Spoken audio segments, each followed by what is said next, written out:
বৈষম্য বিরোধী আন্দোলনে আহত শিক্ষার্থীদের উন্নত প্রশিক্ষণ দেওয়া হবে যেন তারা স্বাবলম্বী হতে পারে একথা বলেন যুব ক্রীড়া সচিব রেজাউল মাকসুদ জাহিদি।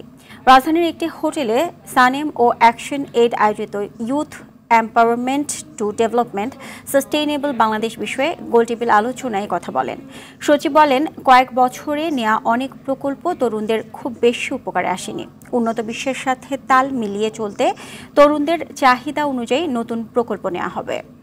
ইয়াং জেনারেশন, আপনারা অনুরোধ থাকবে চাকরি খুঁজবেন না, আপনারা চাকরি তৈরি করবেন। এই জন্য আপনাদের প্রত্যেককেই আইসিটি ডিজিটাল লিটারেসির কথা বলা হয়েছে। আপনারা আমাদের কাছ থেকে প্রশিক্ষণ নিতে পারেন। জুলাই আগস্টে যারা আহত হয়েছেন প্রায় 20,000 তরুণ তরুণী, যুবক, জনগণ, তাদের জন্য আমরা একটা প্রকল্প নিচ্ছি 700 লস দেয়ার আই ভিশন। এটার জন্য প্রকল্প হবে। এখানে বিভিন্ন প্যারামিটারে আমরা চিন্তা করব কার কি নিড দেখে আমরা স্কোপ নির্ধারণ করে প্রকল্পটা ডিফাইন করা হবে। আমরা হেলথ এবং সমাজ কল্যাণ মিনিস্ট্রির সঙ্গে কথা বলছি।